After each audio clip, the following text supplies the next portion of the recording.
ગુજરાતમાં વિધાનસભાની ચૂંટણીને ધ્યાને રાખી પ્રચાર જોરશોરથી ચાલી રહ્યો છે, ત્યારે દાહોદ જિલ્લા ભાજપ મહામંત્રીએ પોતાની કારમાં જ એક માત્ર એવું હાઈટેક કાર્યાલય ઊભું કર્યું છે, જેમાં તમામ સુવિધાઓ ઉપલબ્ધ છે.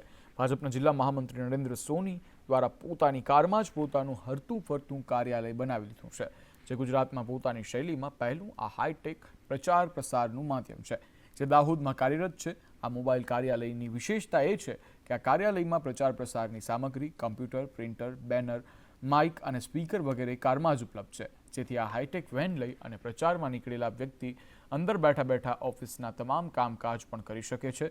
ખેસ, ટોપી અને અન્ય સામગ્રી પણ આ વેનમાં ઉપલબ્ધ છે, જેથી અંતરિયાળ ગામોમાં જાય તો તે પ્રચાર સામગ્રીનું વિતરણ પણ એમાંથી થઈ શકે છે. જિલ્લાની દરેક વિધાનસભા હાઈટેક ટેકનોલોજીથી black WhatsApp, bulk voice call, bulk message પણ કરવામાં આવે છે અને સોશિયલ મીડિયાનું મેનેજમેન્ટ પણ કારમાંથી જ કરવામાં આવે છે.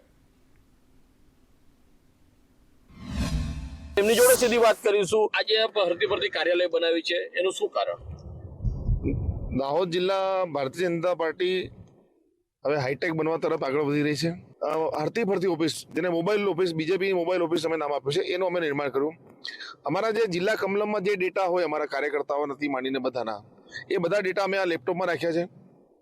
અમારે કોઈ પરિપત્ર આવેલો હોય, એ પરિપત્રના અનુસંધાનમાં ફરી નીચે પરિપત્ર કરવાનો હોય, પરિપત્રના જવાબ આપવાના હોય, રિપોર્ટિંગ કરવાનું હોય, સભા સ્થાન પરના સ્ટેજની યાદી બનાવવાની હોય, લિપિડ રિસીવની યાદી હોય, પરમિશન હોય, ચૂંટણી સભાઓની પરમિશન, એ બધા કામ માટે ઓફિસ ના જવું પડે. અહીંયાથી બેઠા બેઠા અમારા ઓપરેટર કમલમના સાથે હોય એક વધારાના, અને અહીંયાથી બધું કામ થઈ શકે છે.